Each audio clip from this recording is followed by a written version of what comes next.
Chapter 23. Isamu falls to the ground, and as he catches his breath, Pimiko does the same. He lifts himself from the wooden planks of the ship, scanning around to see sailors watching the fight. However, with Isamu defeated, they leave, disappointed by the brief spar. "I was so close this time," Isamu brainstormed. "I saw through her feint and managed to dodge her attacks, but still I wasn't good enough." The memory of his recent fight with the group on the pier flashes by. Even there he was bested. "I feel like I have no more room to grow. Everyone is surpassing me. What more do I have to offer?" "That sucked," one sailor muttered, adding insult to injury. They returned to work, leaving them alone on the deck in the chilly night. Pimiko stares down at Isamu, easily recognizing the frustration and doubt written on his face. "You're getting better every day, Isamu," she complimented, while occasionally looking out towards the dark, endless blue ocean that reflects the beautiful moonlight. "You have even bulked up quite a bit since we last practiced." He flexes his toned arms in response, remembering his small frame months back. It's true his body has shifted in size.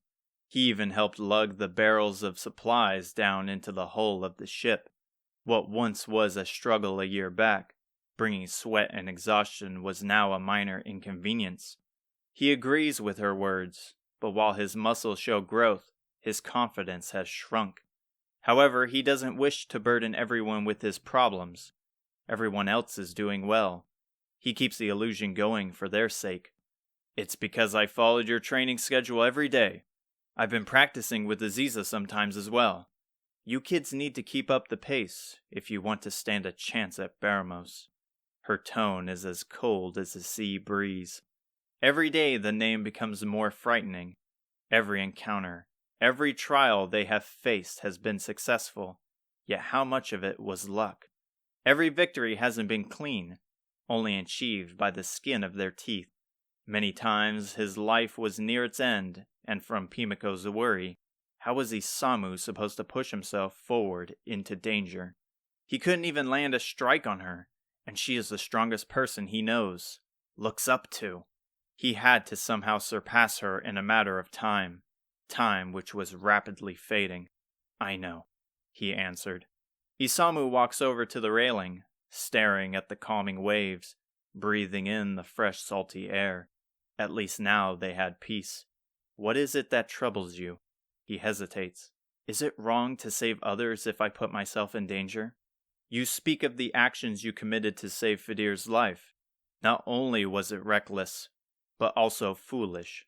"But he would have died, and so would you, if not for fortunate luck. You, Aziza, and Fedir have pledged yourselves to keeping Hotaru safe until Baramos has been vanquished. Your reasonings make sense. Regardless, she is your top priority on this quest. Is it true that she is the only one capable of winning against Baramos? Is there really nothing more that I can do? That is the way things are. It's not only in her history, but her blood." "It's not fair!"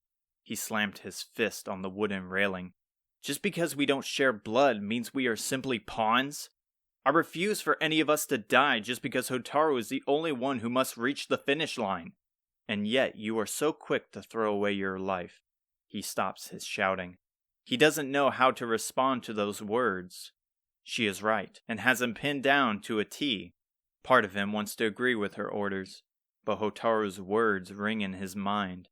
"I don't understand, Isamu. How is it you can say all these things when you yourself don't really believe them?" "I understand your feelings," Pimiko said, dragging him out of his thoughts. "I lost my family for that very same reason. I wish things could be different. However, we must play by Baramos's rules if we wish to stand any chance of returning peace to the world." "Your Majesty, we are nearing Thedon." Pimiko looks over to the drunk captain, who has a bottle of rum in her hand. "Bring us in." "Aye, Your Majesty." Her words slur, and she hobbles down a flight of stairs nearby. "Can you wake the others?" "Yes, Grandma. Not long will you kids see why I'm so hard on you," she whispered. The ship ports onto the coming land. However, there is no town to greet them, only a forest with leaves as black as oil. As the gangway drops, a fearsome roar echoes in the night. Its heavy bellow strikes deep in their core, and looking up halts them completely. In the far distance are several winged beasts such as gargoyles, chimeras, and dragons circling above a huge volcano that produces a black smoke coating the sky. The land past the volcano is known as Necrogon, Baramos' lair. However, there is much more that must be shown to you. Pimiko steps down the gangway, slowly traversing through the black forest. Meanwhile, the others watch in fear as the monstrous sounds push them back. Aziza takes the lead with extreme caution, with Fedir following close behind with a healing spell ready. As Hotaru is hesitant, terrified by darkness that awaits before her, Isamu softly takes her hand into his and guides her while keeping her attention on him. "Stay close to me, and we will be fine," he smiled. "Okay," she whimpered, pressing her head against his comforting chest. Pushing through the dark forest, and a putrid smell of death covers the area. Hotaru, with the help from Isamu, manages to stay close to the remaining group. No longer was there any semblance of an adventure, only a harsh reality. She's not on this journey as a personal quest to explore the world. She was to fight the evil which consumes this land. What she was seeing was only the beginning. "What is that?" Fedir asked as he stared at a splotch of purple ooze that covered the grass. It bubbles like it's boiling, and the land it rests on is rotted. Aziza at the front of the pack doesn't appear scared, but heartbroken. Once she learned the name of the town we were to visit, she remained silent. Her home was closing in. Baramos' poison. It taints this continent, killing anything that comes in contact with it. Soon it would be spread beyond its confines and make its mark around the world. Despite the horrifying surroundings, Pimiko is unfazed, walking through as if she is following a paved path. We're here. She awaits them at a broken wall of stone covered in toxic waste. Past the wall are decrepit homes which together make a town. The town that used to be is littered with human bones and poisonous puddles, leaving the only living things being pests that have taken to feasting upon the dead. Pimiko stops her advance at a worn sign that is no longer legible. What you see before you is the town of Thedon, and the base for the resistance against Baramos. We built and prepared for years, only to fail. This is what remains of our army. Aziza is left in shock, according to her face. Hotaru always wondered what Aziza's home was like, yet she never expected to arrive in her friend's land in this state. How long until Japan or Aliahan meet the same fate? She thought. "Why are you showing us this?" Fedir asked. "We have text of what Baramos' reign is capable of. Surely there is more to this than what we already know." "You are correct, Fedir. There is more." She takes out from her robes a black genie's lamp. Other than its pure black color, a design of a crescent moon is placed at the center. She rubs the lamp with a cloth of her clothes, and a light fog emerges from the magic opening. It encases the town, and like a dream, spirits wander the forgotten grounds. The group is shocked to discover they are all humans with a green aura around them. One of them hovers over to Pimiko. "It's a good thing you are back," it said with a ghostly echo. "Ortega has been awaiting your arrival, so we can discuss how to tackle Baramos' castle. You will be joining us today, won't you?" Ortega's arrival? Hotaru gasped in her mind. What is going on here? Aziza mutters something under her breath, looking further into the desolate town. It can't be. Mother. Father. Pimiko continues her conversation with the ghost, speaking as if they have been lifelong friends. Not today. I have matters to attend back in Japan. I'm here for the orb. Can you fetch it for me? "Of course. I will tell the others as well of your arrival." He floats off into town with a confident and joyous smile on his face. In fact, most of the spirits that roam the town are happy as they look to be working around the town, constructing buildings, forging weapons, or aiding the wounded. My father was here? Yes, this was the last bastion before Necrogon. Once we managed to pass the volcano, everyone lost their lives, becoming cursed to endlessly wander the land, stuck in a time when the people had hope. If this was the last bastion, does that mean... Aziza panics as she tries to finish her thought. A voice startles them. Sorry for the wait, Pimiko.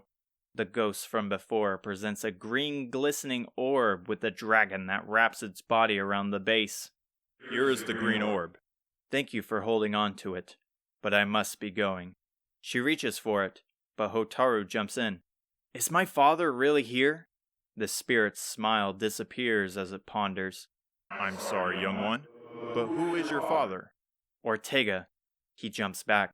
Ortega? Now that's impossible. The only child Ortega has is a little girl who's barely old enough to walk. What? Pimiko grabs Hotaru's shoulder. It's no use. They will always believe we are one day away before raiding Baramos' castle. Anyway, I will head back. Remember, Pimiko, tomorrow at dawn we strike and end Baramos for good. He hands over the orb before floating off, leaving the group at the entrance. Pimiko rubs her lamp once more, and the fog that covers the town fades along with the spirits. She hands over the green orb to Hotaru. As she grabs hold of it, she nearly falls to the floor due to its surprising weight. Aziza steps over to Hotaru, taking the orb from her and placing it in her satchel of snacks. However, it wasn't her only reason for stepping forward. What about my parents? Are they simply stuck here to wander endlessly for an eternity? Hotaru turns to Aziza to find streaks of tears running down her face. She wants to comfort her, but doesn't know how. Your parents were close to my son, Aziza. The people of your home were common townsfolk, not soldiers. Those who could fight marched onto the land of Necrogon, including your parents and my son. As for their whereabouts, I'm afraid I don't know. Only continuing forward can reveal the truth. Aziza simmers down. Hotaru looks at her, giving her a supportive nod. They look at each other, knowing they share a similar situation. Now for your next mission. Pimiko glares at them like a general at war. Scattered across the land are 6 orbs. This is one of them, with the others similar in design, but different in color. Gather the remaining orbs and meet with me in Japan. That's insane, Isamu blurted. There are 5 more of these things and we don't even know where they could be. I mean, we're talking about the whole world here. I will aid you in whatever way I can, but unfortunately I do not know of any at the moment. However, some may be closer than you think. The crew will likely know more details about your next voyage. And you're not coming with us? I'm sorry. This is as far as I go. I will contact you when I discover more about their location. She puts her hand up, trapping herself in a blue familiar spell. I'm so proud of how far you kids have come, though your quest has now just begun. Continue to grow strong and remember, Hotaru, keep your wits high, your heart strong, and be prepared to discover the truth. Pimiko disappears in an opaque blue light and zooms out of the continent in a flash, leaving behind an eruption of wind. We should have known it wouldn't have been easy, Isamu complained. Fedir attempts to brighten the mood, even though everyone looks ready to attend a funeral. Well, we know what has to be done. However, with a boat, who knows what we may find? His optimistic views scatter in the wind, and the deathly sounds of the monster's echo overtake his message. I appreciate the enthusiasm, Isamu commented. A disturbing sound of a gun cocks back. You're not going anywhere. The voice is harsh and monotone like an assassin. Footsteps shuffled into place, and suddenly a swarm of sailors surrounded them with cutlasses or flintlock pistols pointed at them. They turned to the origin of the voice to find the captain of the ship. She has a devious grin on her face as her finger is on the trigger. Her stance is still, and her eyes are sharp like an eagle. Don't make any hasty moves if you value your lives. Why are you doing this? Hotaru shouted, confused by the whole ordeal. Moments ago she was drunk to the point of complete lack of motor skills. Now she holds her gun with a killer's resolve. You were on the Queen's side. Was she faking the whole time? Why now of all times? It was hard for her to believe, but the thought crossed her mind. Did Grandma do this? Well, she ain't here, is she? And I don't take orders from little runts. Isamu rushes forward, but a bullet hits the ground near his feet. I said don't try anything stupid. Men, grab them. The burly sailors close in, taking Hotaru, Aziza, and Fedir with ease, while Isamu fends them off. Isamu! Don't do this! Hotaru cries out, and immediately the handle of a cutlass slams into his head, knocking him out cold. A bag covers her face. The darkness consumes her.